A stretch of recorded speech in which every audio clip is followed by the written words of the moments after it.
everybody. Welcome to Real Horror.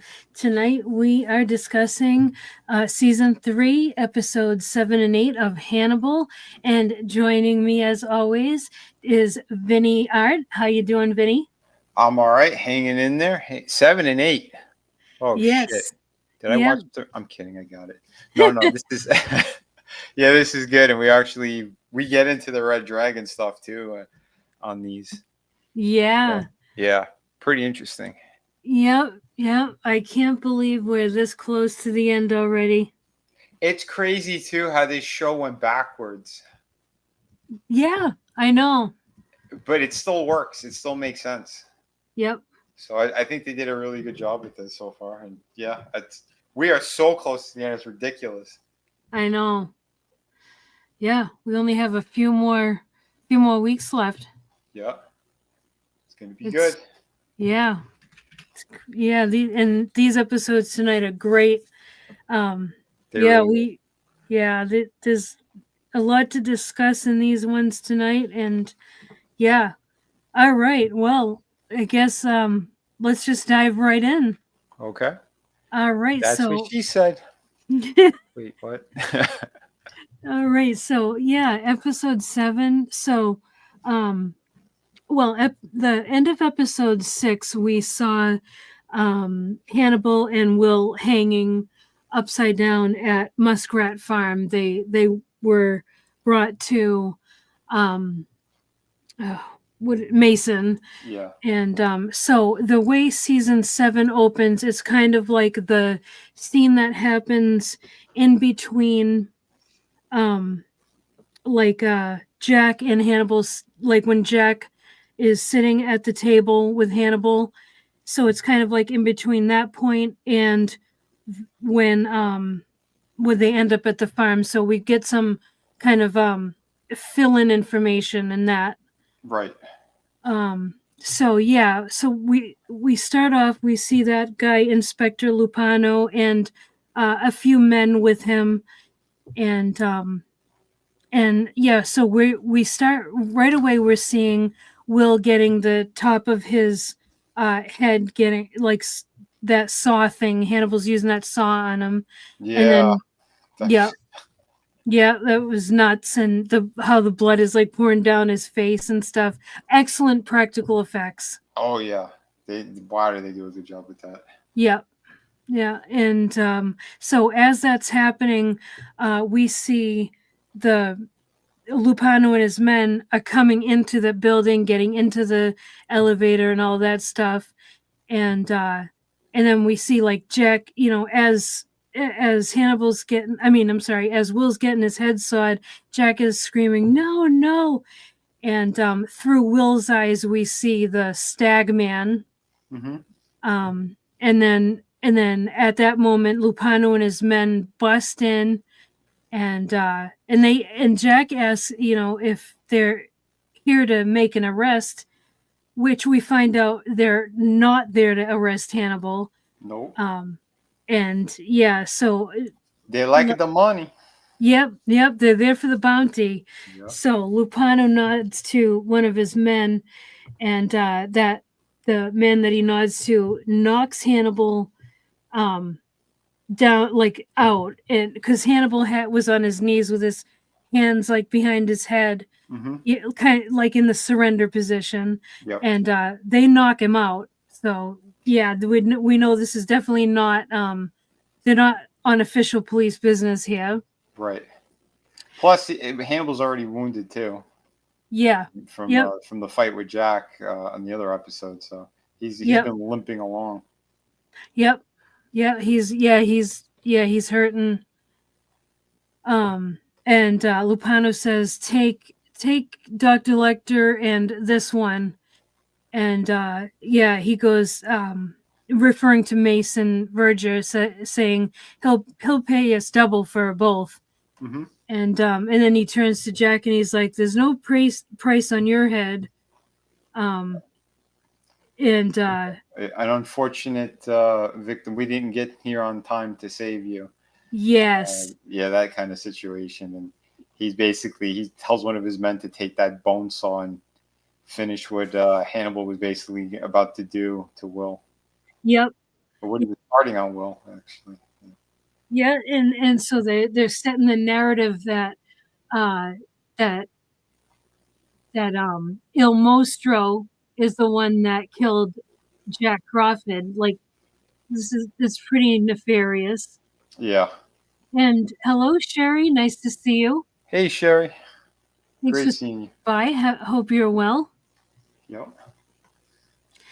Um, yeah, that was nuts. And Yeah, we did not want to see freaking Jack in that position. Yeah, that no, uh that was scary because yeah, he goes open him all the way, and I'm like, oh no, is this how Jack is gonna get it? Because I, like I've said I can't remember any of this stuff. yeah, and it was horrific. I mean, what was already transpiring with Will, that he had Yeah. started. He had like a 3 or 4 inch gash already into the front of his skull. Yep. That was yeah, that was something else. But Yeah. yeah, luckily he gets saved.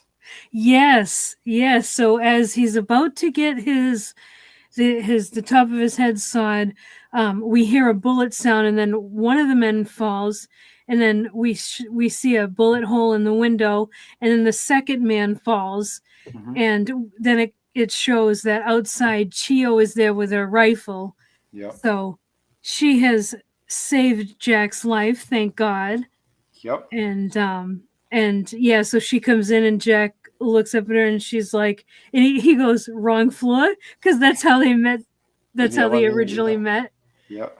And yeah, so that I got a little kick out of that. That was funny. And Despite him not being able to move at all, and he's still like I cracking a know. joke.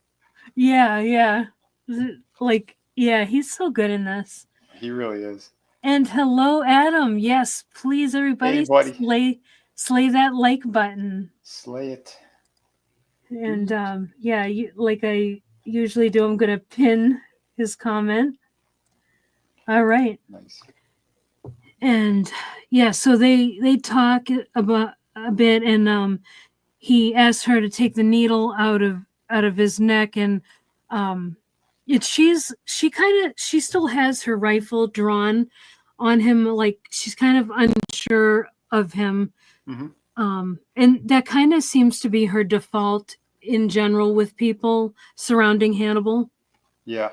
And so before she, helps him, she wants to know where Hannibal, has been taken, and and he says like, well, if you, I can tell you exactly where the address and everything, but you have to take this needle out first. Yeah. And she's like, well, then what? What are you going to do then? And he's like, look, I have no intention on stopping you. Do whatever you have planned. All I want to do is get out of Florence alive. Hmm. Yeah, so interestingly, she takes the needle out, um and then he tells her where to find them, Hmm. Maryland and all that stuff. Yeah, on the And Muskrat Farm. yep, Muskrat Farm. And then interestingly, she takes a handgun out of the um one of the men's hands and puts it on the table for Jack. Yeah. I was surprised that she had done that, like here, like saying, here, you need to protect yourself. Right. Yeah, like that. I was really surprised at that. Yeah, it was pretty good. Yeah, because And he's in a complete paralyzed state. So we don't know how long he's, after she took the thing out of his neck, how long he was going to be like that for. Because yeah, he turned pretty quickly. Like, he yeah, was able to turn his head, but yeah, don't know the rest of what it would do and the effects of that. yeah, yep, yeah, and after that, she has a rifle and she just leaves.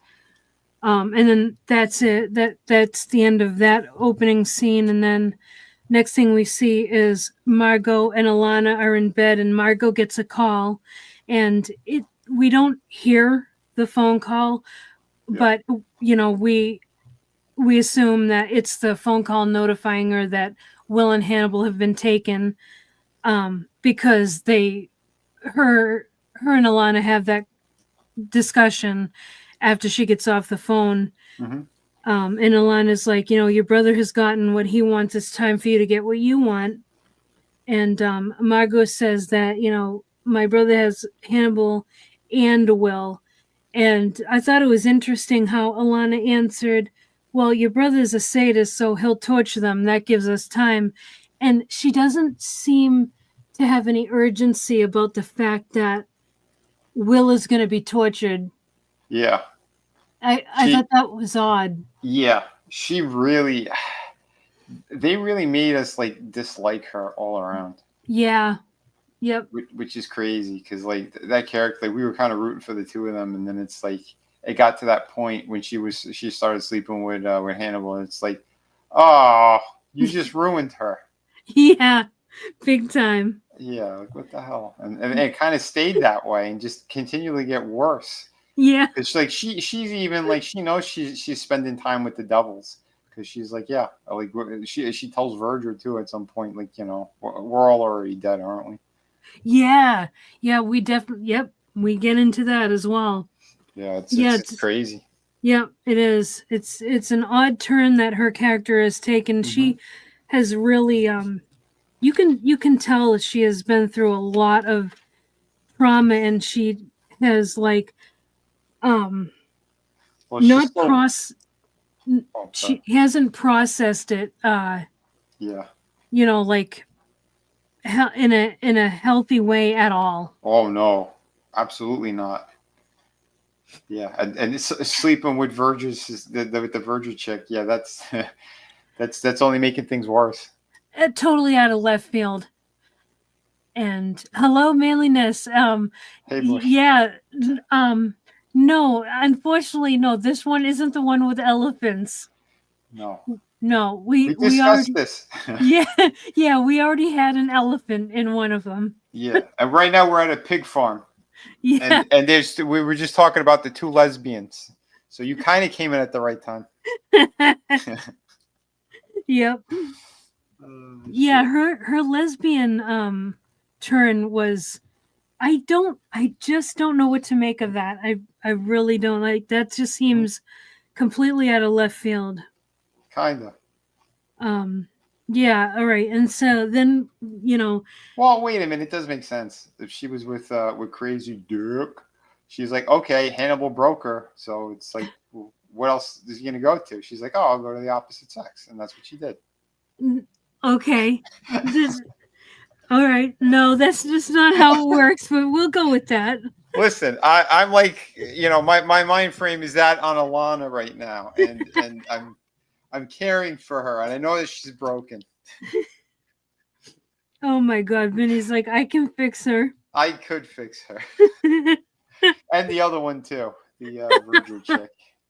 No, there's no fixing her, I don't think. Sure there is. Her brother did, but oh my God. Very bad. Oh shit. Oh Come man. On. That joke wrote itself. Yeah, it did. Yeah. For those of you who haven't been watching, yes, there's a brother and sister, and the brother he did horrible things to the sister and had her medically neutered. Yeah, and it's absolutely like wild that like when we get animals neutered, we say we got them fixed. Mm-hmm. It's what an odd phrase. Yeah, they're not fixed; they're more broken. I know. Yeah. It's Bill crazy. Cosby knows how to fix women. Oh my God. Bippity boppity, you're not my property. Oh my God. All right, so now we're at the point where episode 6 leaves off. We're at Muskrat Farm now, and we see the trucks coming in with the meat and Theo, get the camera. And some of the meat on the truck is actually Hannibal and Will. Yep. And yeah, so we see them hanging upside down, and he goes to so Mason goes up to him and Hannibal says, "Your people could have, assassinated me in Florence." And Mason says, "Where's the fun in that?" Mm-hmm. And then Mason pulls out the knife and he's like, "I still have the knife that my father had when he would check the depth of fat on a pig's back." Yeah. And so he uses that to check Will's, like he has Will turned around on the hook and checks his fat depth, and he's like, "Oh, you're a little lean. Maybe we need to fatten you up." Oh, I thought you did it to Hannibal. No, it was Will. Will you did that too? I'm pretty sure. I thought it was Hannibal. That's what Hannibal didn't put a reaction on. He just kept smiling, like he didn't even want to show pain. Oh man, Pretty was sure it it? was him. Yeah, because he wanted what he wanted to do with Will was something totally different. He wanted to do the face thing with Will.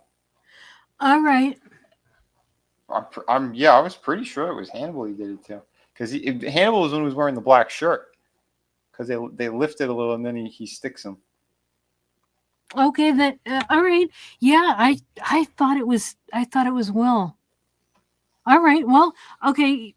Either way, he says, yeah, we'll have to fatten you up, and then yeah, then they have them both brought to, like a like kind of like the pig pen area, and you Mm-hmm. see like incubators. They're built into the wall, like towards the back of the room. Mm-hmm. Um, and he turns to Hannibal and says, I've been to swine fairs all over the world. You're by far the best I've ever seen." And and it really seems like Hannibal is like enjoying this. And Yeah. Mason says, "We're gonna have some fun times, Dr. Lecter." Mm-hmm. And then next we see Mason is in bed and he's talking to Alana, who's sitting like beside the bed, and he's telling Alana that Jack was basically the last victim of Hannibal and everything, and he's like, "I hope there's some satisfaction in being the Chesapeake's final victim." And then as he says that, the camera kind of zooms in on his face, and I thought that was an interesting shot. Mm-hmm. Seeing as how what happens. Yeah. Yeah, so that it was some neat camera work there, and Yeah, the art direction and cinematography are always like that's top notch on this show. yeah, it really is. Yeah, because when we get into 8, I mean, they really play with visuals on that one. Yep. Yeah. Yeah, it's good.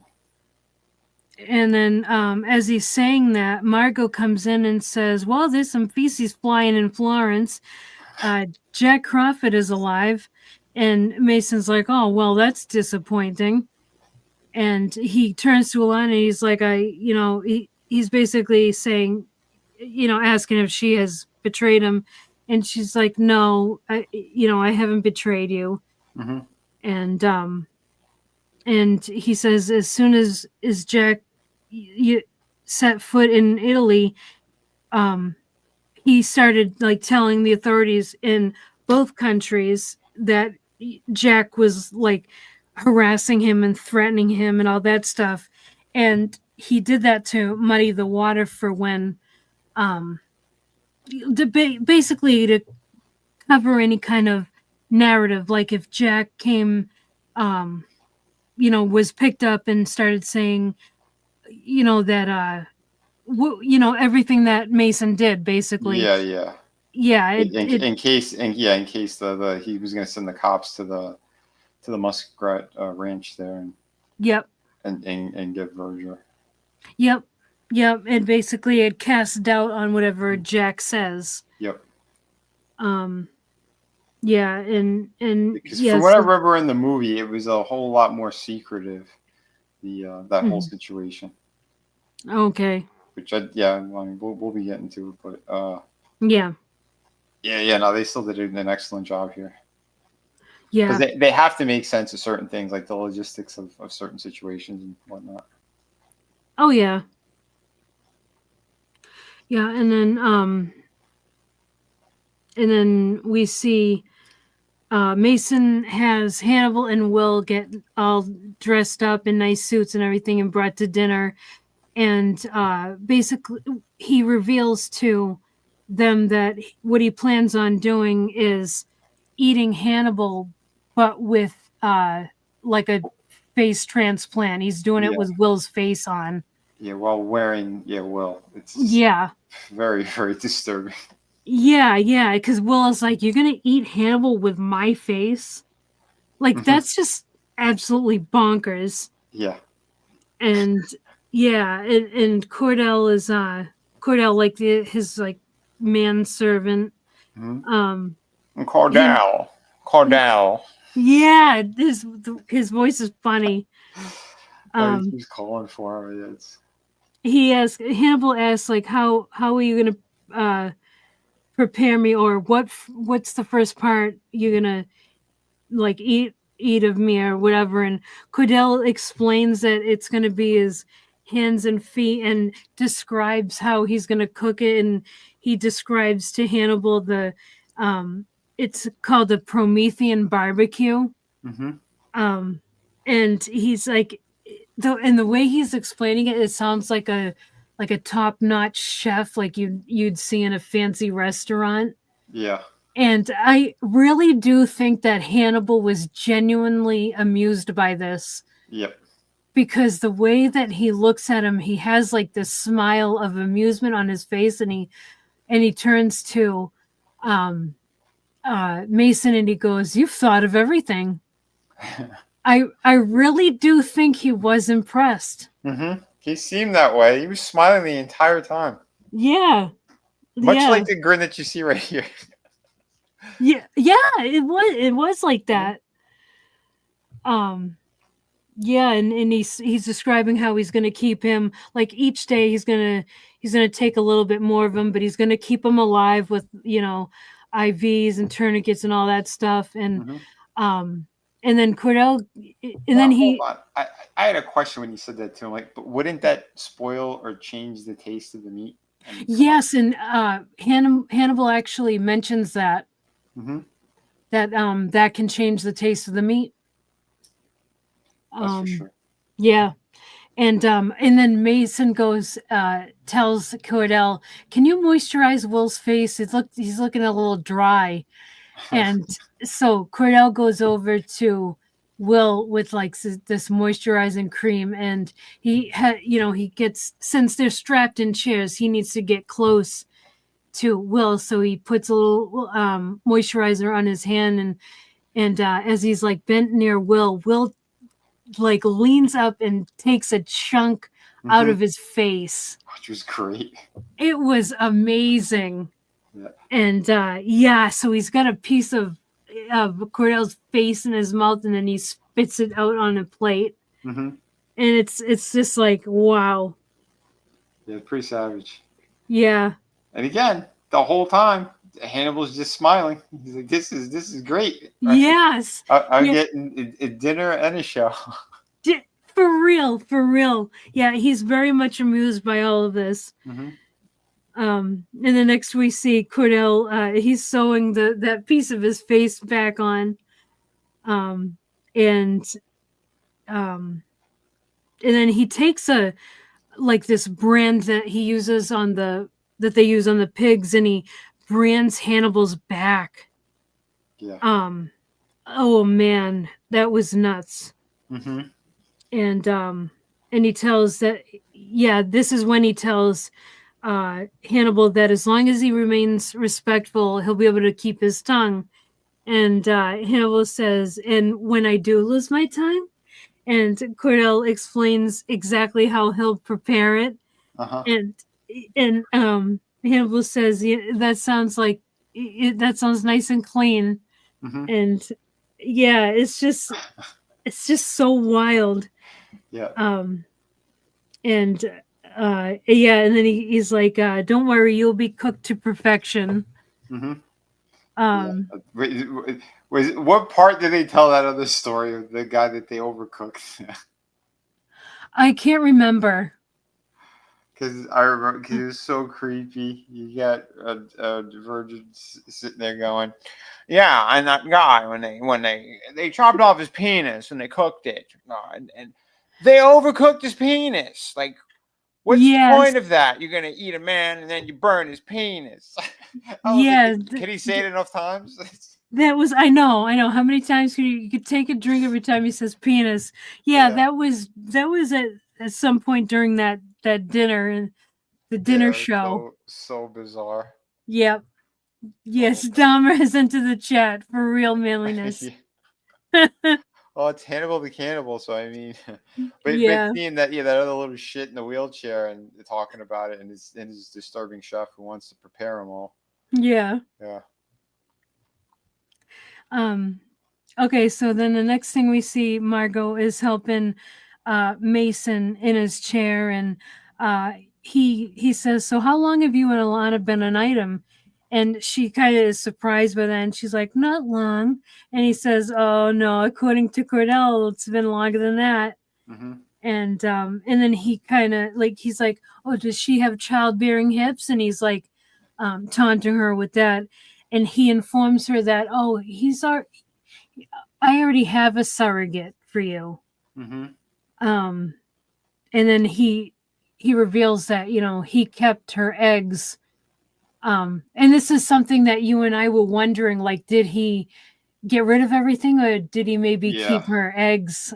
You Now, know?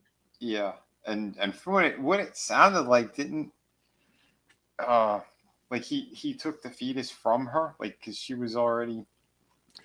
It that is kind of what he alluded to. Hmm. It's not perfectly clear until a little bit later in the episode. Yeah, because I Yeah. know in that one episode when she gets hit by the car, they made it sound like everything was just taken in the trash kind of thing. But Yes. they show how truly disturbing Mason is.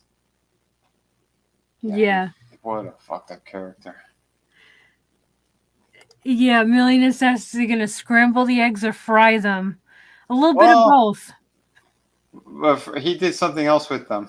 Yeah. Fucking. Yeah. Yeah, but Yeah. we'll just say it's like Fauci level experiments Yeah. Yeah. because that's something I can picture him just walking and going, "Excuse me, I know. I'm not done here."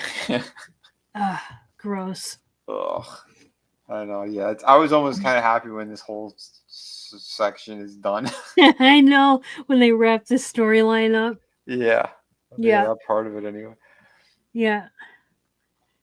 And then we see Alana visits Will, and Will's like, "What are you doing here?" And she says, basically, I'm just focusing on self-preservation. And she tells him that Jack is still alive, and interestingly, he's like, "Good for Jack." I Yeah. wasn't expecting him to say that. Well, because he's about to die, so he's like, "Well, good for Jack."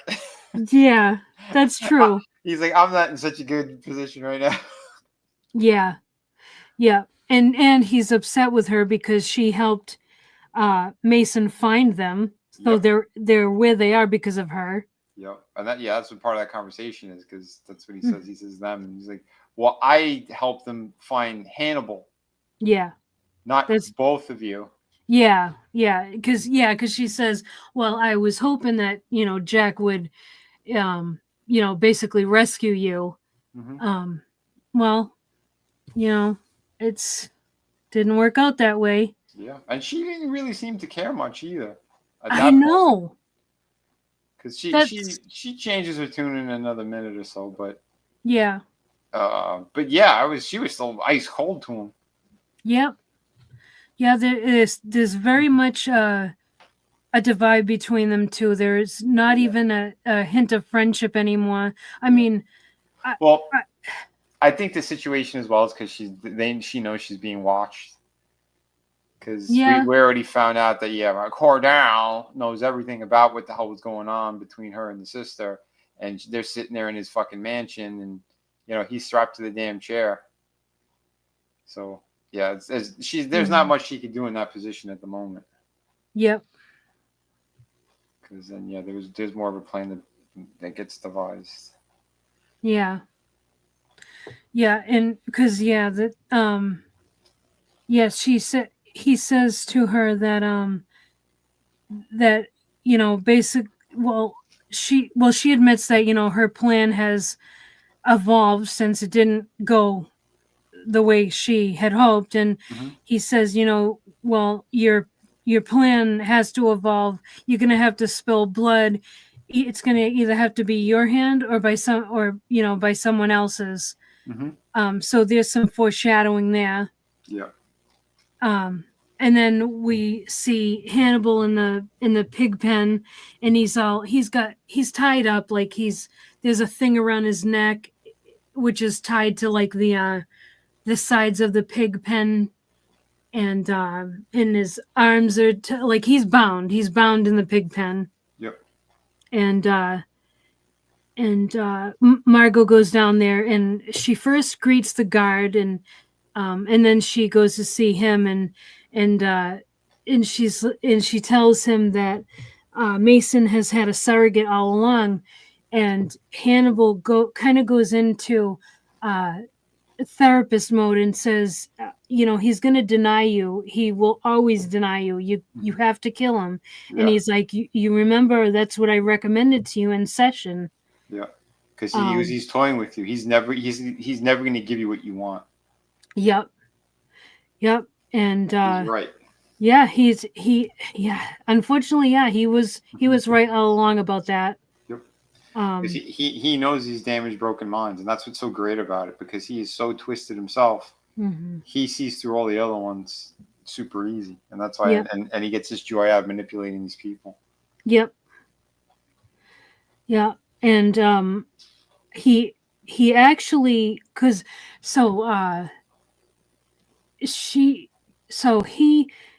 she kind of throws out like an idea that she would let him do it, and she's like, but I can't trust you, and he says, well, no, I think it would be more therapeutic if you do it yourself.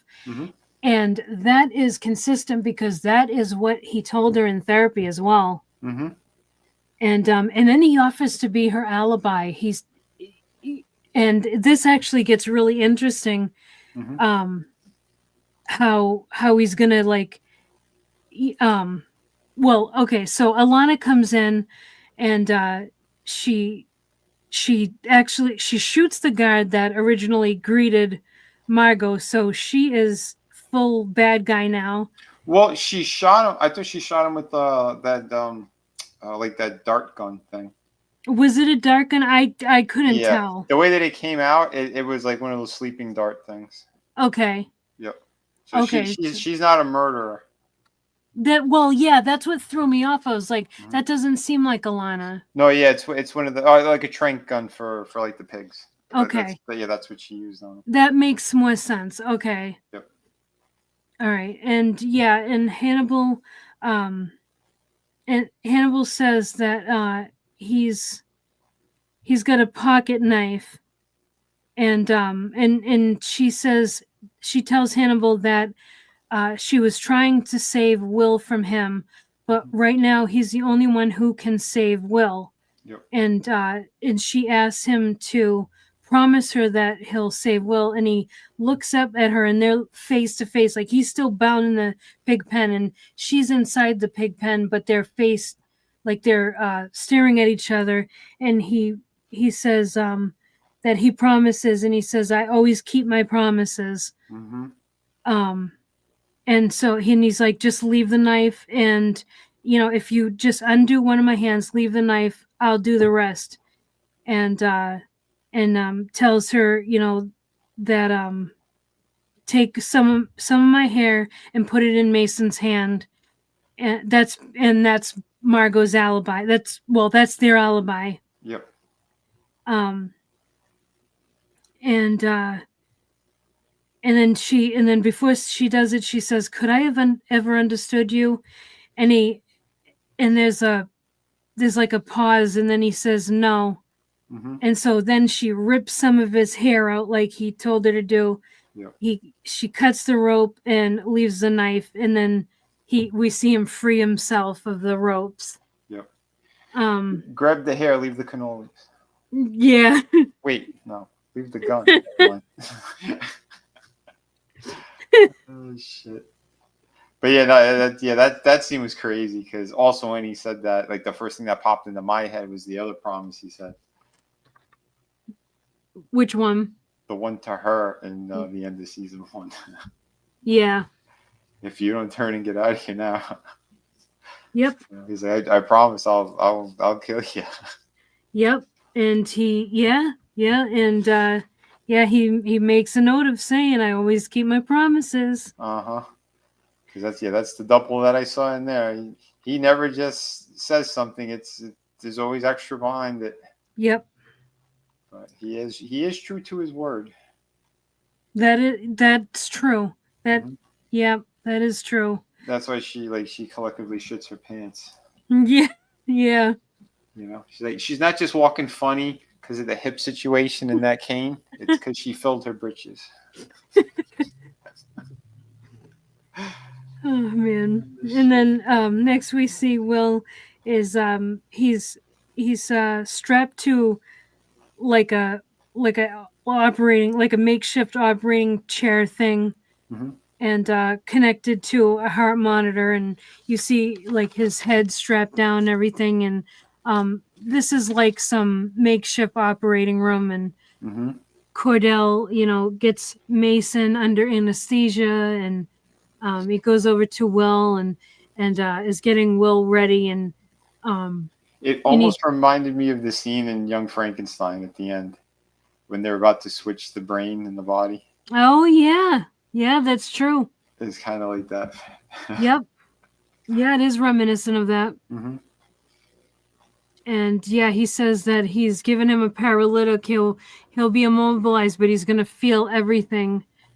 Um, and yeah, it's crazy. Mm-hmm. And then we so like that's done, and then it cuts, like it's a cut scene, and we cut to Hannibal is all bloody and he's holding an axe, Mm-hmm. and then Oh wait, that scene didn't finish right there. The scene they show like the knife going into his side of the face and cutting deep. yeah, you're right. He does start the scalpel process. You're right. Yeah. Yeah, I forgot Well, about that. we think that he's the one. Yes. Yeah, they they did a good job with that. Yeah, he starts cutting into a face. Mm-hmm. Well, there's a We just see scalpel a cutting. close up of a scalpel cutting Yeah. into the side of a face. There we go. That's more Yeah. X-ray. Yeah, we see exactly. We see a scalpel cutting a face. That's all we know. Mm-hmm. And then it cuts to like this Hannibal, he's all bloody and he's holding an axe. And then it shows Margot and Alana. They go into a room, and we see a pig, like in the middle of the room, and you can tell it's a pregnant sow because the nipples are protruded, and it's hooked up to like this monitor thingy, and there's a one of those baby mobiles hanging above it with little tiny pigs attached to it. Mm-hmm. The scene is weird, like Very, very disturbing. But the second she walks into that room, she knows exactly what that piece of shit of her brother did. yeah, And it yeah, is, yeah. Then you see the ultrasound screen, and yes, you see a baby fetus inside of this thing, and she's like flipping out, and she yells to Alana, cut it out, because she goes, there's no pulse.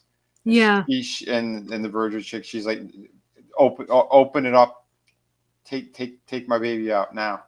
yeah, So, yeah, that whole thing's heartbreaking. So apparently, had she was going to be giving birth to Will's kid, it was right there.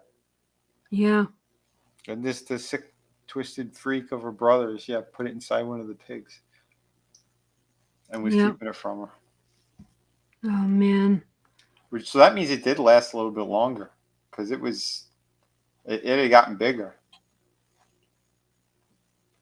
Yeah. Yeah. It's yeah, that was unsettling. Yeah. Again, you got to remember this is network television, and they're showing stuff this graphic, and yeah, it's crazy. And everything that they've done, these practical effects are fantastic. They really are. A lot of work went into this. Mhm. And then the next we see Cordell is okay, so here Cordell's drawing that incision line on Will's face, and he says, "Be sure to let me know if this hurts." And then we see the scalp going Oh, into the that's skin. okay. And then this is neat. So we've got dual scenes happening. So in one scene we have a face being removed, and then in another scene we see the Margot's baby being taken out of the pig, and Margot is holding the baby, and then um and then we and then like it keeps switching scenes, and we see Mason with like this lower face mask on, the one that he had on like originally when Mhm. all that happened to his face, Yeah. this like that plastic Yeah, thing. you hear him mumbling because like he's just coming to, like, he's the anesthesia's wearing off, and like, I'm Cordell, I'm Yeah. Cordell, and then he takes off the one mask, and when you see him take off that face mask underneath, he's not wearing Will's face, he's wearing Cordell's face. Yes, and it's just placed on top of him, and it's like, Yeah. yeah, it's Yeah, it. it was just exactly. It was just placed. He grabs the mirror and he's going Cordell, and as he says Cordell, he sees him looking back at him. Yeah, yeah, it's crazy. It's hilarious and crazy at the same Yeah, time, yeah, it was and great. then we see Will. I'm sorry, Hannibal carrying Will off. Uh huh. And we see Chio up in a tree, and she has her rifle, trained. Now that scene where he's carrying Will and he's carrying him like that, Yeah. that's exactly how he was carrying Clarice in the Hannibal movie. Yep. Yeah, it's just the location's different, but yeah, Yep. it was something just as kind of bizarre and creepy. Yeah. But it was like Yep. that. I remember it was like that backlit, so he's all kind of like silhouetted. Yeah, it was crazy. Mm-hmm. But Yeah. yeah, Look. this one. Oh, sorry. No. Okay. Go ahead. No, yeah, yeah. This one's in the snow, so yeah, they're kind of he's kind of getting away from the mansion, like you said. The Asian broad, she's up in a tree, Yep. and yeah, and in her sights basically. Yep. Um, but we already know that she's protected him a couple of times now, and you see two guards are coming, and she takes them out, and he kind of puts that smirk on his face as he keeps going through the snow. Yep. Yeah. And yeah, Mason. Meanwhile, Mason is still yelling for Cordell, and Mm-hmm. Alana comes in and says, "Hi, Mason." Mm-hmm. And she's like, "Cordell's dead. They're all dead." And Hannibal got away, and he's like, "Well, get on the phone and with the Yeah. FBI and all this stuff." Uh-huh. And then Margot walks in and says, "I found your surrogate, Mason." And he laughs about it. Mm-hmm. And she says, "I'm taking what you promised me." And he says, "You can't kill me." And he reminds her about the whole inheritance thing. And she says, she's and then Alana says, "Do you know what happens when?" Okay, so this was a All right. little All right. uncomfortable. So hold on. So what do you call it? The sister, she goes, no, I found another way. What are you talking about? And yeah, and that's when Alana walks in with her medical information saying that there is a way to get your seed. And it's amazing what you could do with those with the cattle prod on a prostate, and how you could artificially get it out or whatever. And he's like, "What are you talking about? You're a liar!" And she holds up a vial of his stuff, Yeah, and he's ready to start shooting at them. And yeah, they lunge at him and attack him.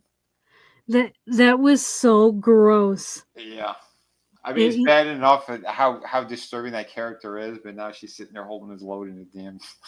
it's oh man, yeah, it was so gross. And yeah, and And so yeah, so Mason goes to fire off a shot at Alana, but Margot actually like tackles him, and they crash into that table where he keeps his eel, Yep. and Alana is able to grab her, out of the water, save her, but they hold him under, Yep. and they place his face so that the eel like the eel goes into his mouth and down his throat. Yeah. Because it It, almost looks like his mouth almost looks like a cave. yeah. And that's kind of what they do. Like, yeah, they'll hide in between stuff like that. So Yeah. with all that penis talk earlier, huh? He got something slippery and long down his throat. Yes, well deserved. And the way that they had him like fade out was awesome looking. Yeah, that was good. They did a great job with that. I Yeah. believe in the film, um, he gets tossed into the pen with the pigs. I think Oh, that's like nice. I think that if I remember correctly, but I think that's what ended up happening. Uh, but yeah, no, I like how they did this. This was still good. It worked. Yeah. He's just such a what a slimy character. Yeah. Yeah. And then next we are at Will's house, and we see Chio. She's like in the field in front of Will's house, and then Hannibal comes out. She's got a rifle, and then Hannibal comes out, and they talk, and he asks her if she's gonna like if she can return home, and she's like, I can't return home any more than you can. Mm-hmm. And then he asks if she'll watch over him, and she's like, yeah, but not in a cage. Some beasts shouldn't be caged. Mm-hmm. um and she then asks about Misha. She asks if did you eat Misha, and he says yes, but I didn't kill her. Mm-hmm. um so okay, so that's in keeping with Hannibal Rising. Right. um Yeah, he's tricked into eating. It's just apparently that they put her in a soup and he was unaware of it in the no, he film. knew it. He Oh, was he aware did of it. know. Okay. Yeah. Yeah, they taunt him with it. Okay. Yeah. And that's kind of my issue with Hannibal Rising, is they Mm. gave him a sympathetic backstory. Yeah. But anyway, like, because that being his like origin would make sense, but making it sympathetic I didn't like. Mm-hmm. But Yeah. anyway, and It's then kind we of see. it's weird because like the character's smarter than that, and like the way that they did it. Mm-hmm. Yeah. Yeah. Like because especially at the end, like he's reminded of it, like you know what you did, and because it's all for the majority of it. Like, yeah, you're right. It's almost like he was unaware, and then yeah, in the end, the bad guys pretty much saying like you knew exactly what you did. Yeah. Yeah, you're right. That's when he starts flipping out Yeah. and then eating the guy raw. Yeah. But yeah. This is interesting too because then that whole scene with him and Will, because it that whole scene felt like a weird breakup. Like I think that Brian Fuller guy put too much of his own shit into that. It really does. Yeah, it's pretty heavy the way that this whole thing happens, and Mm-hmm. yeah, the way Will's in bed and they're like talking, and I do like how Will says, I don't want to hear about you anymore. I don't want to talk to you. He basically tell him I want you out of my life, and Yep. and he's like, I'm not going to miss you. I'm not going to try to find you. He just wants him gone. I do like that. Yeah. Um, and then he tries to like mind. He tries to play with his mind. Hannibal tries to play with his mind again and says, you delight in your wickedness and then berate yourself for your delight. And Will says, no, you delight, I tolerate. Mm-hmm. And he's like, I don't have your appetite. And he says, goodbye, Hannibal. Mm-hmm. And then Hannibal, leaves. But it's kind of like as he gets to the door, he kind of hesitates. Yeah. And then he leaves. Um, and But he really thinks there's going to be one more word said, and that it doesn't happen. He's yeah, like a heartbroken little girl. yeah, It's weird. yeah. Yeah. Yeah, it is. It's yeah, it's weird. Yeah, it didn't feel like that's the only thing that felt off to me when they kind of did that. Mm-hmm. Because it's like, okay, this is just the fantasy now of the writer. This isn't. It's the only thing that felt out of character for Hannibal. Yeah. Um. Okay, and then we see Jack and the FBI and everybody show up and shows up at Will's house, and Will comes out and Will's like, he's gone, Jack, um and because like they're there to arrest Hannibal, obviously, and Mm-hmm. then as Will's saying that, Hannibal walks out and towards Jack and says, "I'm right here, Jack," and he's got his hands up, and we see Chio in a tree in like a nearby tree with a rifle drawn, Mm-hmm. um, and says, "You finally caught the Chesapeake Ripper," and Jack's like, "I didn't catch you. You surrendered." Mm-hmm. And Hannibal says, "I wanted you to know where I am and where you can always find me." And as he says that, he glances over at Will, like, "You hear that, Will? Mm-hmm. You'll never be rid of me." Yeah, and Will just turns away and back into the house. Yep, Like he doesn't care. yep. And they take Hannibal away, and then they leave, and Chio walks off into the woods, and that's the end of episode 7. Mm-hmm. Yeah, that I don't know how I felt about that. Like Hannibal surrendering. Yeah, because that is not what happens at all in the book. Yeah, It's the scene that happens in the book. It's right in the opening of Red Dragon, and it's pretty great. Because yeah, it's like the big moment. It's like, well, how the hell did he get caught in the first place? And it is the Will Graham character. I don't know if we say it now, or we're gonna wait for until we watch the movie. But, whatever. well, I mean, yeah, because like he is ready to gut Will. Like I think they stab each other. It's like in his study, like it's at Hannibal's home, and yeah, they're like struggling, and like there's a stabbing incident that happens right there, and they're both injured. But yeah, it's not. He just surrenders. What? Yeah. So he was like a little heartbroken schoolgirl with Will, and then he's like, okay, well, I'm gonna give up now. Like what? No, that was wrong. That was wrong. Yeah. Yeah, it didn't feel right at all. It felt very much like that's not satisfying. Nope. It was Yeah. anticlimactic for sure. Mhm. Very.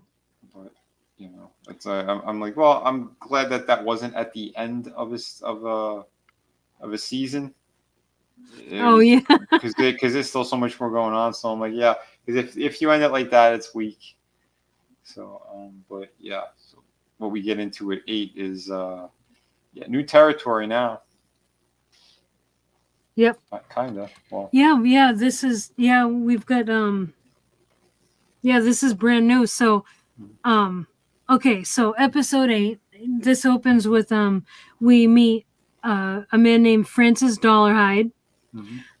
And he is sitting at he's sitting in this place. It's like a cafeteria table, and he's got a Time magazine in front of him on the table, and it's and like the feature of it says "The Great Red Dragon," and it shows a depiction of the art of it on.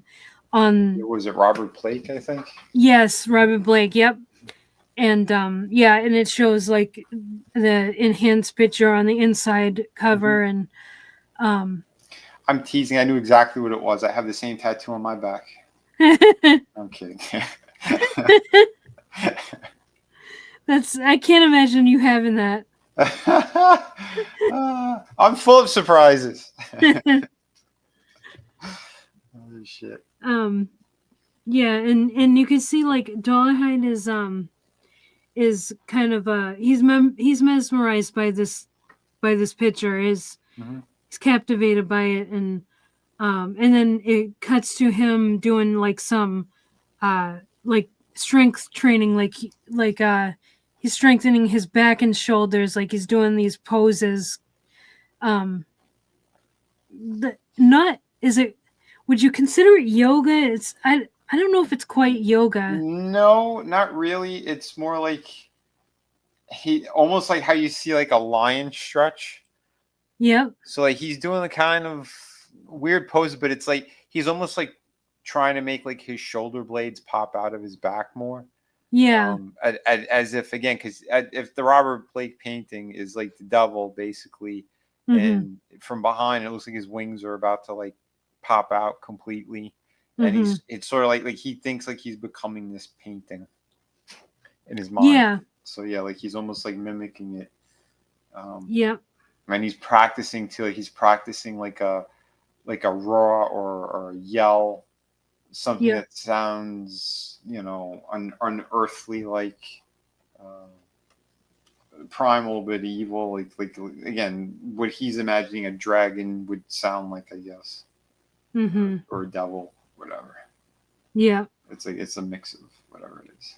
Like some kind of like evil beast type thing. Yeah, this supernatural element. Yep. But yeah, we clearly see that this guy is deranged. Yep.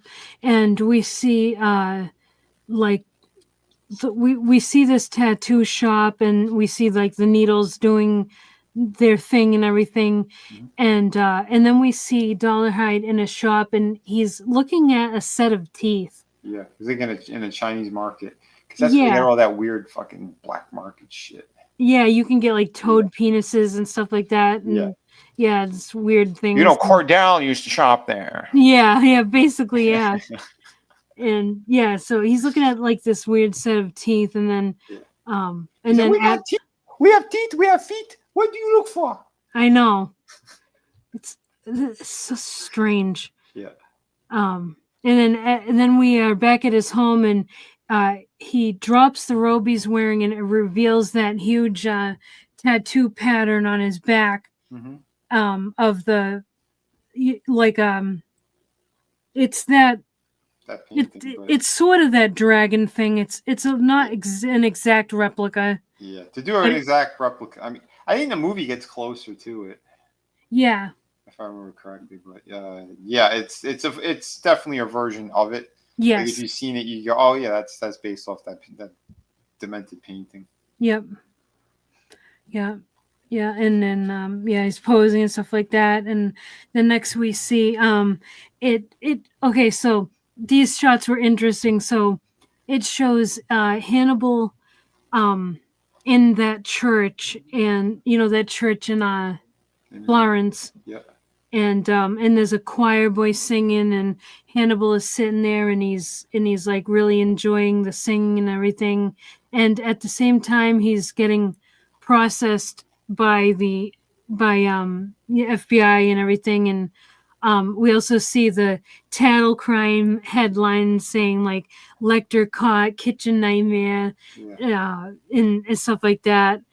So I keep in mind, like if you knew before, this is 3 years that he's incarcerated now. Yeah. Yeah. So yeah. Okay. So. And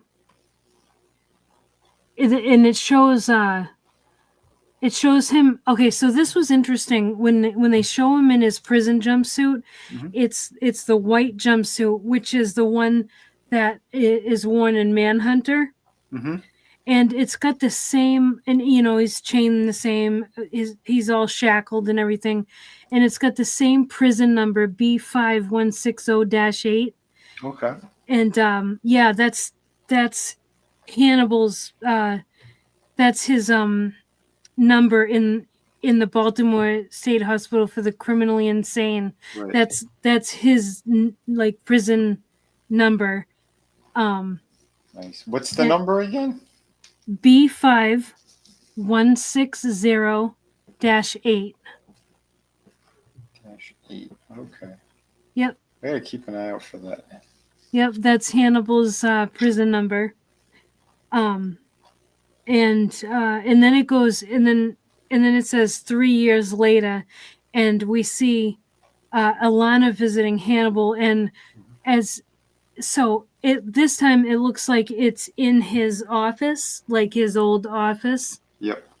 and they're discussing like what psychiatric terms to apply to him and all Mhm. that stuff, um, and then it fades to how where he actually is, like in his Yeah. cell, and she's sitting outside. I like this shot. So she's sitting in the chair outside of the cell. Hmm. That's the classic. That's the classic. Like that's in every movie with Hannibal. Yeah. Um, But this was what was a little bit weird. How they did it, because like Will's cell was more Hey Tommy, what's up, buddy? hey Tommy. Will's cell was closer to what was in Red Dragon and Silence of the Lambs.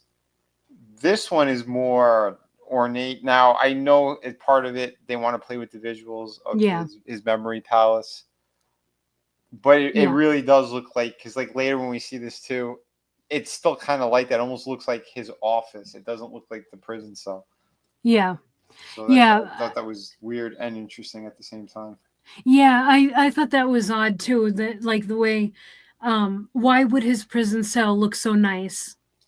Yeah, but even like again, it had the crown molding and stuff. I was like, nah, Yeah, this is him. This is his version of everything.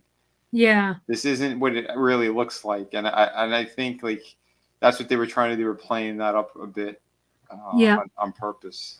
Yeah, Because that's I'm what I'm curious when we thinking. watch the next episodes if it's going to be more grimy and closer to what it's supposed to be. Yeah. But yeah, as it is, because most of it is through his point of view, Mm-hmm. kind of. Yeah. And they discuss like how uh y- like she's saying, you beat the death penalty with an insanity plea and everything, and he's like, I'm not insane, and she's like, yeah, well, even still, that's how you beat the death penalty and everything, Hmm. and their whole conversation ends with him ensuring her that he will kill her, Hmm. in because he says again he always keeps his promises. Yep. um Yep. Which yeah, and and again, even with him behind bars like that, he's been in there for 3 years. You could still see the fear that he put into her. yeah, yeah, She's because aware of like, it. yeah, he can have,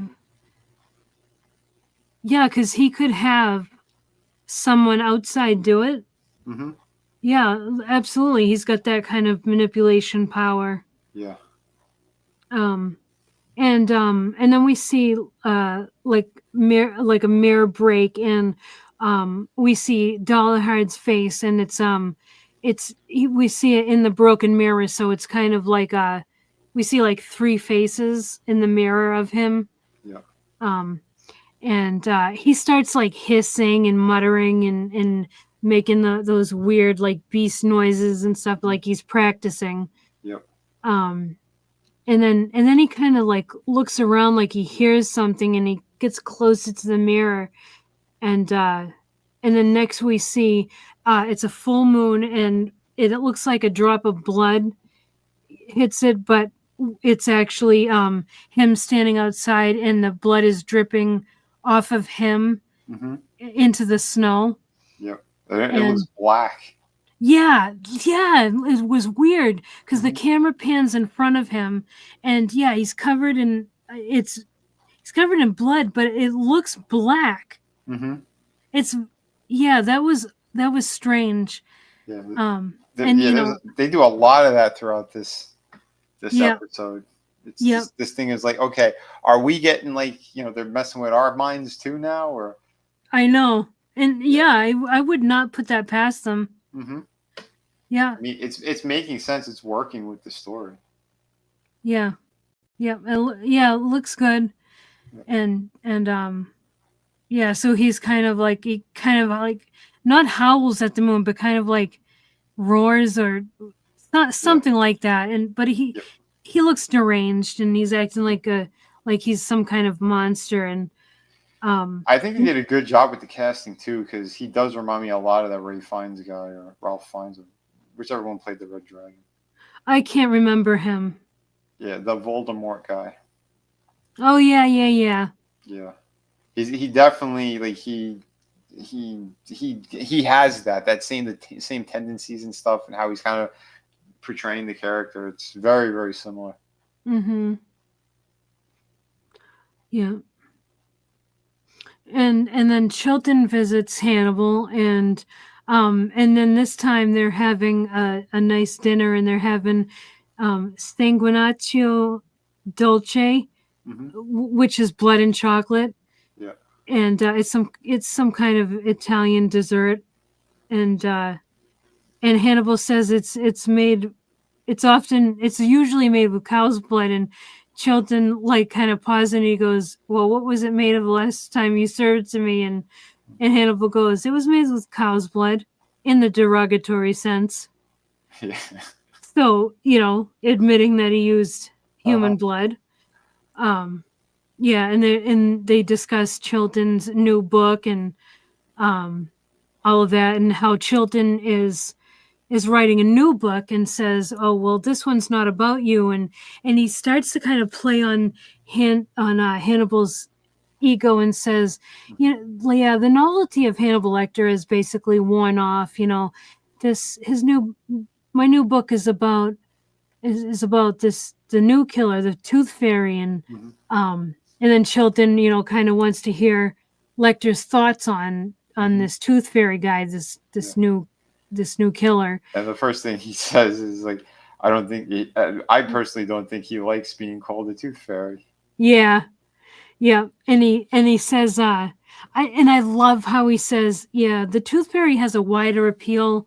He has a wider audience because of what he does. He murders whole family. He Hmm. strikes at the heart of the American dream, whereas your tastes are niche, and you're very Unique. fussy. Yeah. Yeah, and your tastes are very like eclectic and fussy stuff like that, and Mhm. it's like Hannibal is not amused because like Hannibal needs that ego trip. He needs to be admired.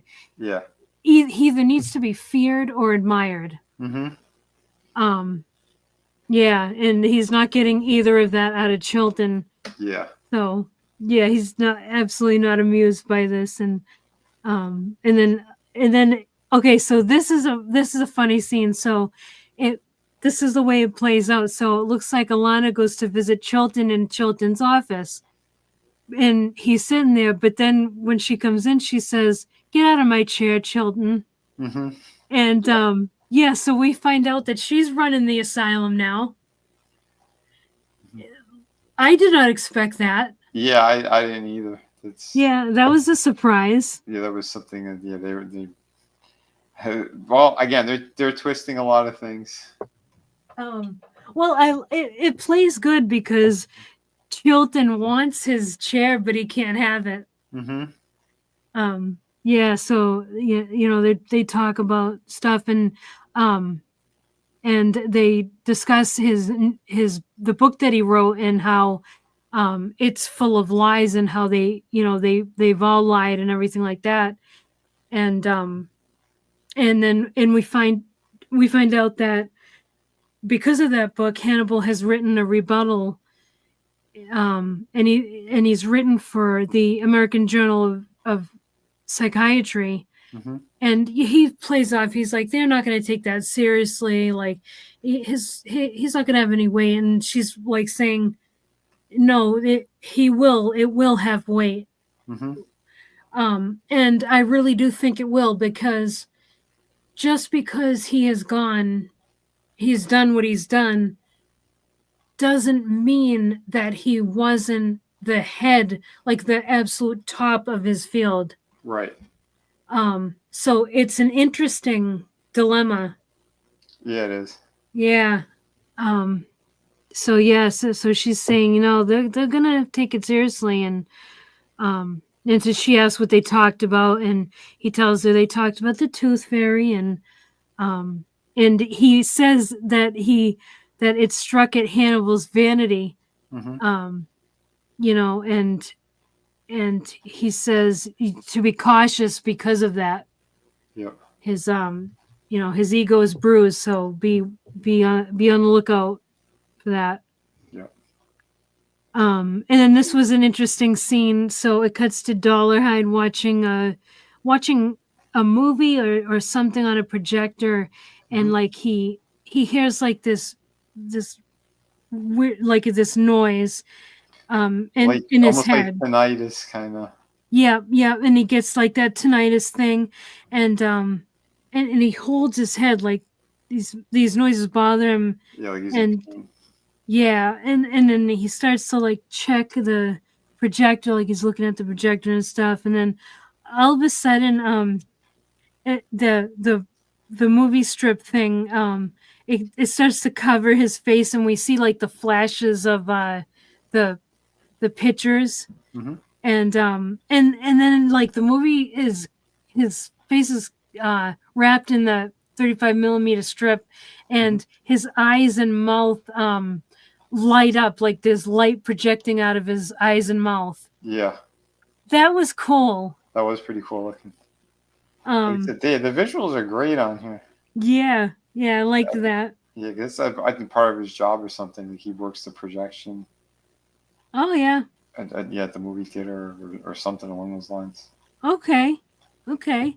Yeah, because he's working. Yeah, because later too, like he's working on one of the projectors, like he's fixing it or something, and he starts to get this thing again, like this calling, almost like a dark passenger. Okay, interesting. Mm-hmm. All right. And then next thing we see, we have these dual scenes again. So we have both Hannibal and Dollarhide cutting newspaper articles on the Tooth Fairy out and stuff. And Dollarhide opens his scrapbook, and in it is written. It's not written. It's these cut out like magazine letters. Mm-hmm. Like if you were sending an old school ransom note, you'd do it in those magazine letters. That's how I write all my love letters. What are you talking about? And it says, and there came the great red dragon. And then in subsequent pages, there's the newspaper paper clippings of it's like he's got Hannibal's story in there, and he's got like the Tooth Fairy story in there, and he crosses out Tooth Fairy. So Hannibal was right. He doesn't like to be Yeah. called Tooth Fairy. Yeah, he's angry about it. He takes like the biggest black Sharpie that he could find, and he's blotting out the Tooth Fairy part. Yep. Yep. And we see Hannibal sitting down to write a letter. Mm-hmm. And then it okay, so now we're at this place, and I am assuming it's Will's new house. I don't know. Mm-hmm. And he's got dogs again, and Jack pulls up, and they're on his deck, and Jack is like, "What? We can't go inside and talk?" And Will's not letting him inside the house at this point. Yeah. And Will says Molly and Walter will be home soon. So so I guess Will has a family now. Yep. And Jack asks if he's like, "Do you know about the Tooth Fairy?" Stuff like that, and we find out that they have, through their conversation, we find out that they haven't spoken in the whole 3 years. They haven't spoken at all. Right. And Will, he's like, "I haven't called you because I don't want to. I don't want to know about this stuff anymore." Yep. I don't want to think about it. Yep. Yeah. He's Yeah. completely pulled himself away from it all. Yeah, and he's like, I'm not any more used to you anymore, and even though he says that, Jack hands him a photo of a family that has been slain, Mm-hmm. and gives them some facts on the Tooth Fairy. Yep. And he talks about how this killer is in phase with the moon, and he kills entire families and all that stuff. And he says, if he isn't, if I'm right about this, there's about 3 weeks to catch him before he does it again. And then we see a woman and a child come walking in. It looks like they've been fishing. They're carrying fish, and that's Molly and Walter. And Yep. then we see them all inside having dinner together. Walter says that he's going to go take the dogs for a walk. So Will's like, I'll help you. And so it's just Molly and Jack sitting at the table at this point, and Molly says, "Whatever he says, you're gonna take him with you, aren't you?" And Jack is like, "I have to. I wish I didn't have to, but I do." Mm-hmm. And he hands her a couple of photos that he showed Will, Yeah. and Yeah, which oh, sorry, go ahead. I was just gonna say I feel like that was shitty. Kind of, but when he does hand it over, he says at the same time, it's like, do you really want to read about the next family that's slaughtered, Yeah, or you want to read about that we caught them, kind of thing? yeah, And it does make sense, and like Jack wouldn't have done this unless he truly believes that Will would be able to help capture this guy, because he's the only one who could see into this guy's psyche of what the hell he is and why he's doing this. yeah. Because it's already two families, and another set is going to be coming up soon. So Yeah. let's catch this piece of trash. Yeah. Yeah, because later that night, Will and Molly are they're getting ready for bed, and Molly is like, if you don't go, how is it gonna how are you gonna feel if you don't help on this? Mm-hmm. And Will has trepidation. He's like, if I do this, I'm not gonna come back the same. I won't be the same when I come back. And she says, I will. Mm-hmm. So she, like, I love that. Like, he's got someone finally who is like his rock, his exactly. Like Alana. Yeah. That bitch. Yeah. He finally has someone who is a steady, just a steady. Yeah, his anchor. Yes, anchor, exactly. Well put. Yep. So later, he's awake in bed, so he gets up and he retrieves from his dresser a letter that he had received from Hannibal, and it's got newspaper clippings, which is what we saw earlier in the episode when Hannibal was cutting out the newspaper clippings. Yeah. Somehow he was able to get this letter to Will, and because we know Jack didn't hand it to him, because in the letter Jack says, when Jack eventually comes to you. Mm-hmm. So he didn't give it to Jack to hand to Will, so we don't know who did. Right. It could it have been Alana? I don't know. I don't know either. Yeah, we don't know. We don't know who got him this letter, but he did. I don't know if I missed it somehow, or we just assume that he's still that good that he's able to. Oh, yeah, no, we didn't miss it. It wasn't shown. Mm. Yeah, it definitely wasn't shown. We just don't know how he got the letter. Could have been handed to him. Yeah, I really don't know. Yeah. Maybe we find out, maybe we don't, because we don't find out how he gets the letter to Jack for Bella's funeral either. That's true, but he wasn't in prison though, so no. Yeah, so that adds he would have more resources or something, at least a way of doing that. Yeah, that's why I've got to. It's got to be someone who has visited him, and so far all we know is that it's been Chilton, Alana. and Alana. Yeah. So I don't know, but pretty good though. But yeah, in that letter though, he says it too. He goes, "You should stay away." Yeah. If you come back, you're gonna get pulled back into all of this. Yeah. It's funny though, because he says, "Oh, you shouldn't, don't let yourself get pulled in," but then he includes the clipping on the Tooth Fairy. So it's like you're telling him on one hand to stay out, don't get pulled back in. On the other hand, you're setting the bait. Mm-hmm. Like, you're still fucking manipulating him. Yep. That's how every sociopath and psychopath are. I mean, yep.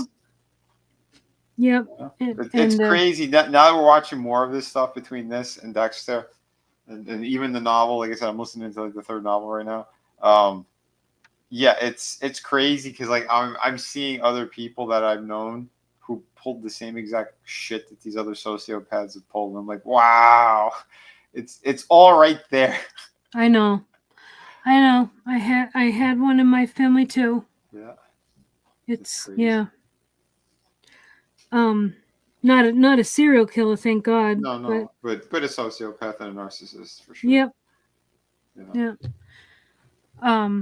Okay, so and he throws those in the fire, um, and then we see that it's a full moon, and Will is at that murdered family's house in Buffalo, New York. I think their last name is Leeds. Mm-hmm. And he's like walking around. He's investigating everything. So he couldn't resist the temptation. He's got to figure it out. Yep. And he discovers a cheese wheel that had like a bite taken out of it is still in the fridge, which I'm surprised that the forensic team didn't. The investigators didn't think to take that. Right. Yeah. So, but anyway, so Will Because it, discovers that. yeah, because the assumption could just be it was the family, obviously, because it's like who would do that? Yeah, but they wouldn't leave it there because this is anything can be evidence. Yep. You know what I mean? So Yep. yeah, This is true. but yeah, so yeah, Will discovers that, and then he's like he's going around the house and he's looking at like um the blood splatter patterns and stuff like that, um and he gets to the parents' bedroom, and this reminded me of Dexter because we see the blood pattern strings Mm-hmm. Oh still. yeah. Yeah. Yeah, those are still up, Oh, and that's cool. yeah, and I was like, "Hey, Dexter," and yes, and as he's so that was the last stop on his tour, and he starts to get visibly shaken, like this is really affecting him, Mm-hmm. Well, and I like how they did it because as he's going through the house, like he's shining his flashlight, and you'll see glimpses of like wherever like the circle of the light is hitting, like you'll see like where the bodies are, like and yep, it'll almost be like it's there for a flash. So as he's panning over with the flashlight, you see yep, like the guy's legs on the floor, or like when he goes to the kid's room, like he flashes, you see the one kid in the bed, one on the floor. Um, yes, that was yeah, that was cool. that was awesome. That was really creative. Yeah, the way Yeah. that they used his flashlight to do that. Mm-hmm. Um, yeah, yeah, So very like, cause, creative. yeah, because he's getting pieces of it, but we're not seeing the full picture yet until Yep, he gets into will mode, and yeah, that was really cool. yes, the way that he recreates the scenes. Um, yeah, he does his thing, and Mm-hmm. um, so he goes in as the Tooth Fairy, shows how it's all done and Mm-hmm. everything, and Yep. how How he used the um, glass cutter to break yep, into he cuts the perfect hole, unlocks the door, all silent, walking up the stairs, and you know, yep, did he go in the kid? No. He went to the parents' room first. He stabs the husband in the throat. He gets up. He got him right in the carotid artery or whatever, and he's kind of spurting blood everywhere. He shoots the mother in the abdomen, and it goes through the stomach and hits one of the vertebrae in her spine. Then mm-hmm, he proceeds to go into the kids' room. He shoots one in the bed, and there's one who's hiding underneath the bed, and he drags him out and shoots him on the floor. Then he goes yep, back. He's heading back towards the parents' room when the father is just shooting blood everywhere, trying to get up and get to the kids, and he collapses in the hallway. And yep, that's when he goes in and he does what he does to the mother. And yes, and oh man, that was crazy. Oh, and yeah, he's breaking the mirrors in the house that he passes by. yep, he doesn't like to look at himself. Mm-hmm. Um, and this was wild. So when he gets back to um the main the Leeds bedroom, Mm-hmm. um and Mrs. Leeds is displayed on the bed, um, and he puts the mirror shards on her eyes and mouth. Mhm. Um, we see the strings coming out like it looks like this like those forensic blood string things Yep. are coming out on each side Will's back. of Will, like yeah, Mhm. like wings. Yep. Um, and That was yeah, pretty that was cool. a wild visual. Yeah, it was. They did And a cool hello, job. Oslaz. Nice to see you. What's up? Welcome back. Welcome back. Yeah, good. Glad you could make it. Um, and yeah, so that was amazing. Um, and then so this was cool too. Uh, we see Zeller and Price again. Yes. Yep, they're doing because of the cheese wheel that Will found, Mhm. they're doing an exam on Mrs. Leeds' body because she was ready to be she was ready to have her funeral and everything, get her body ready. Yep. So they're doing an exam, and it's funny how they get reunited because Zeller asks, like, do you have a competent assistant? And then Price walks in, he's like, never mind on the competent assistant. I, Mhm. I found my own like incompetent one, or something like that, and Yeah, yeah. the way they riff on each other. Yep. And yeah, and so yeah, they're doing that, and then they're back at the FBI lab. So it really feels like like we've got the show back at this point. Kinda, yeah. But Yeah, things because are very different though.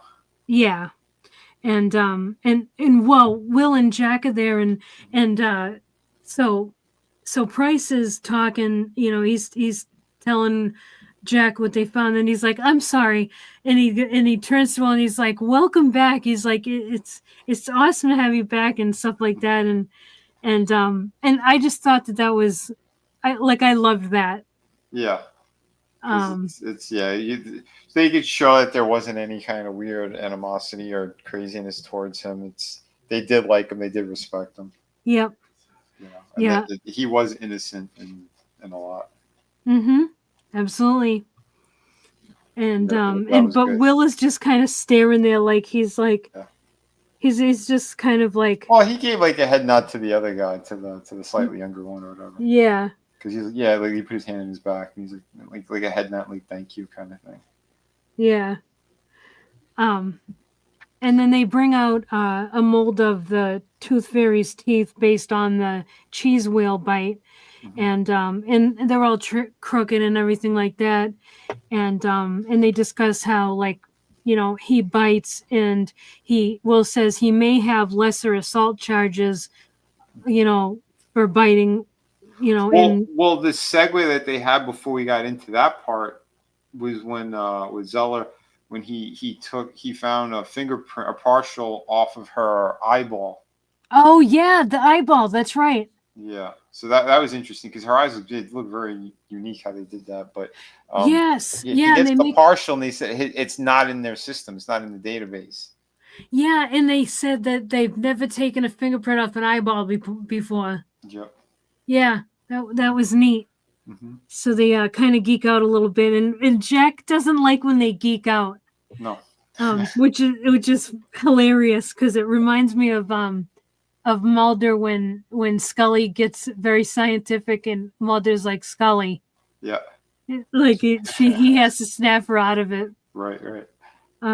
But yeah, so that was just cool. That was a really good scene, and Hmm. so yeah, they're talking about this Tooth Fairy guy, how he may have lesser assault charges for biting and stuff like that, um and then it cuts to, oh, and yeah, he says, yeah, assault charges of biting while in fights, and Jack asks, what is he fighting? And then as Jack asks that, it cuts to Dollahide working on something. It looks like a part of the camera, Hmm. and then he thinks he hears something like in this high pitched Well, noise. wait, when before that happened, because when they're talking about that stuff, the other dude, he's got the mold. He goes from what he got. He goes, he's like has an overbite and his teeth are all janky. Yeah, Yeah, because yeah, even Jockey is like, yeah, so we're looking for some fugly looking MFer kind of. Yeah, Yeah. yeah. I mentioned the crooked teeth, but yeah, they get in. Yeah, they Yeah, call him that. they got a little more specific with it because we know because we saw it that he's got false teeth that he Yeah, uses, which again was yeah. also very interesting and kind of cool. They wrote that Mm-hmm. into the original story. Yeah, and yeah. So he hears this high pitched noise, like in his head. This, and then he grabs his head and he like groans and then he looks over at a glass and it's got his like those denture things in it, his Mm-hmm.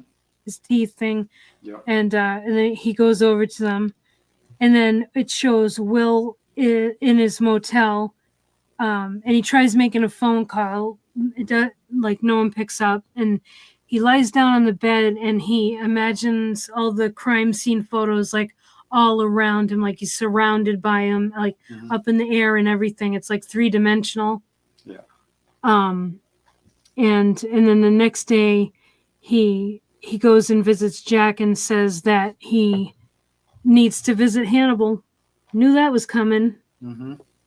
Um, and then we see, so when Will goes to see Hannibal, it's we see Hannibal in that church in Italy, and Will is walking in, and then it switches to reality. Yeah. Hannibal in his cell, and he has his back facing Will, and then Hannibal turns around and says, and Will says, "Hello, Dr. Lecter," and um, Hannibal says, "Hello, Will," and that's how that episode ends. Yep. Yeah, that was So they meet pretty again. solid. Yep, pretty solid. Yep. Very interesting how they did this. Yeah. It's this one. This one was my favorite episode tonight. Yeah, they did a good job. Well, 7, like I said, that was kind of weak how he got captured and surrendered or whatever.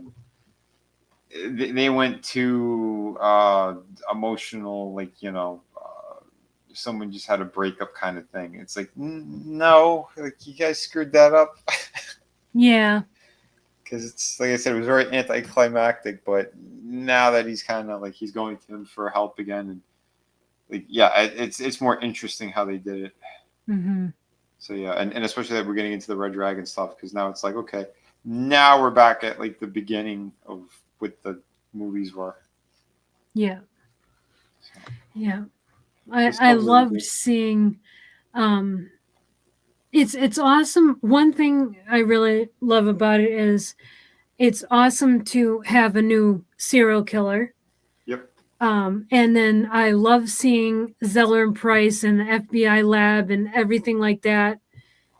Um, I loved seeing how Alana is head of the mental hospital, even though she should be a patient there.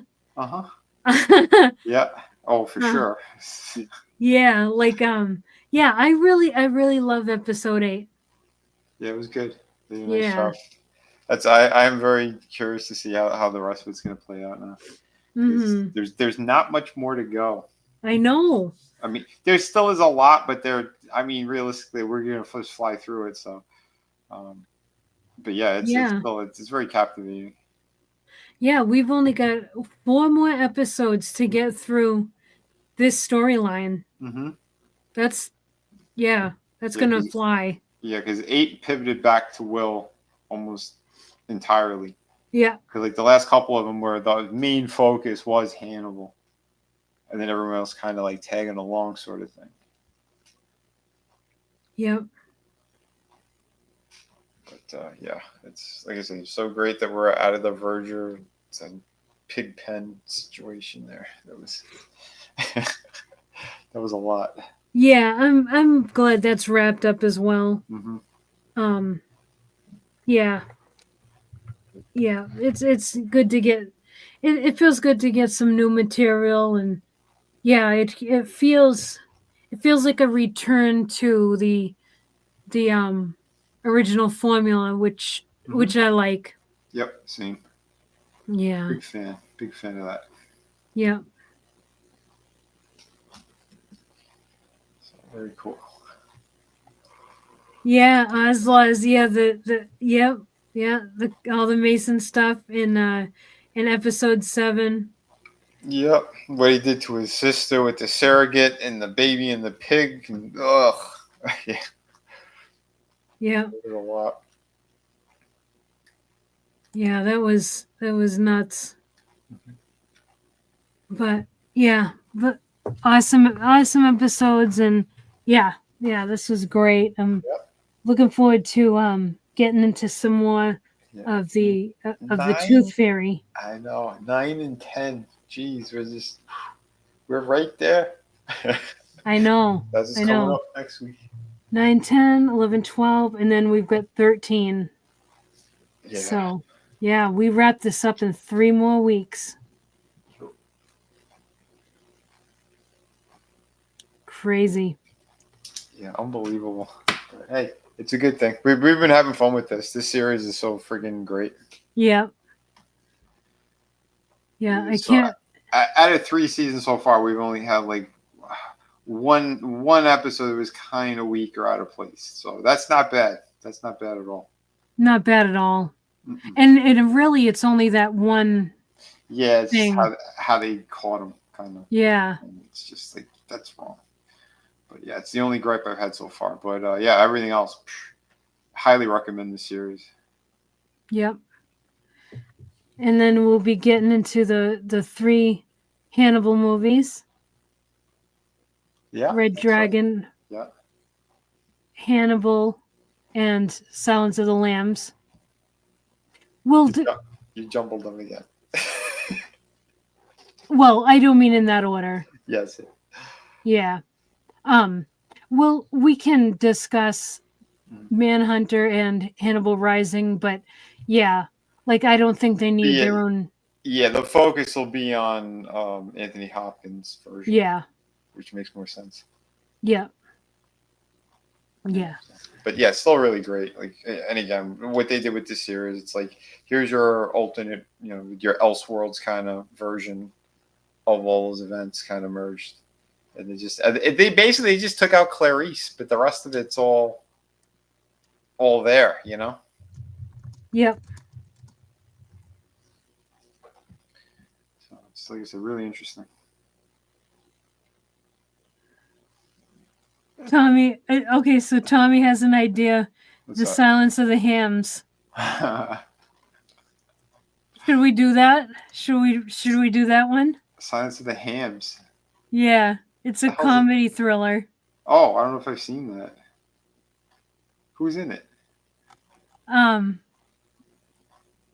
Billy Zane is in it. Oh boy. John Carpenter. He did it? He's in it. Oh, he's in it. Okay. Yeah. Let's see if I recognize anyone else.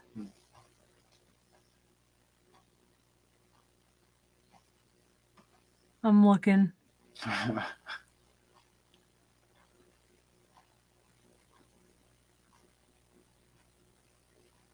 No, I don't. I don't recognize anyone else. Just Billy Zane, John Carpenter. My God. Zane's the main star. Who's his character name is Joe D. Foster. Oh, jeez. So I guess he is the star.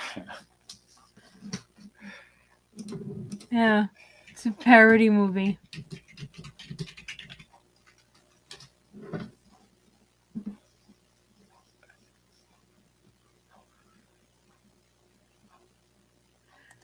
Okay. Yeah, I was just a bunch of pigs being quiet.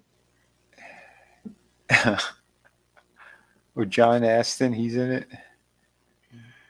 The original Gomez.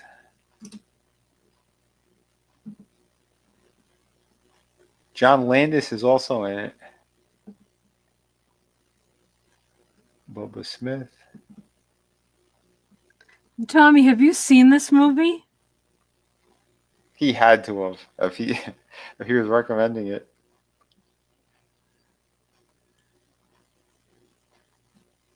If it's funny, we should. It should. If it's funny, Rudy maybe we DeLuca's should in do it. it. What? Rudy DeLuca's in it. He's someone who worked with Mel Brooks a lot. Tommy's saying it's hilarious. Maybe we should. Okay, so maybe we should like do maybe a watch party of it or something. That'd be cool. That'd be cool. Yeah, we'll talk about that. Right, Tommy, Yeah. you're gonna have to come on when we do it though. Yeah, you have to join us, Tommy. Dom DeLuise, he's the Dr. Lecter character. Oh my God. Okay, This would be funny. We'll have to see it then. Oh shit. Yeah, we'll definitely have to do like a watch party for it. Yep. But yeah, all right. So that wraps up 7 and 8, and His character name is Dr. Animal Hannibal Pizza. What the? Okay. Millions never trust a fat cannibal.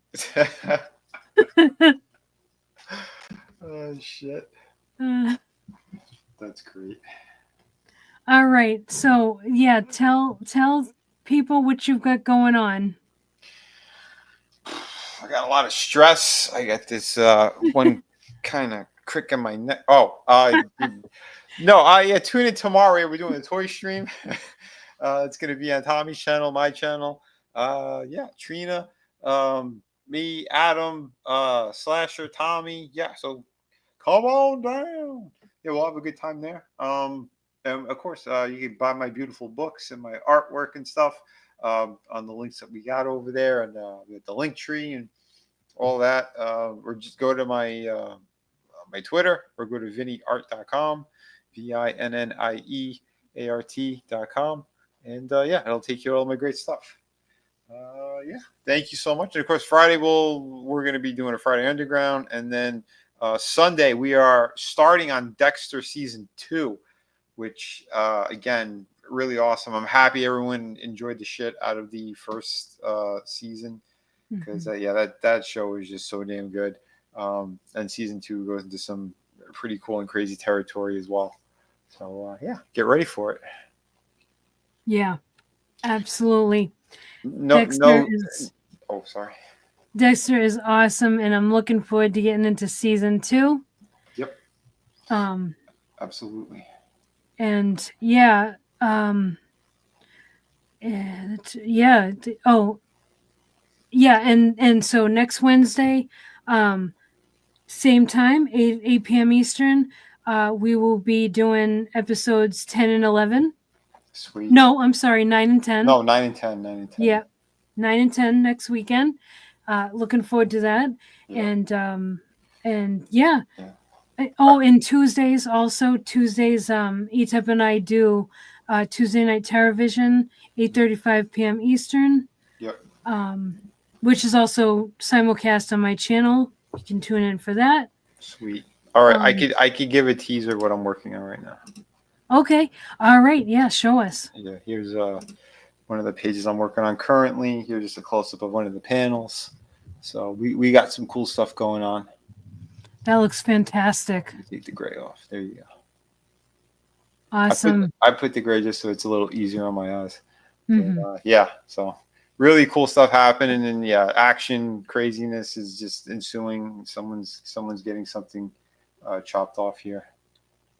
So yeah, she's pulling a Dr. Lecter. So there. So there you go. No gay cybernetic frogs.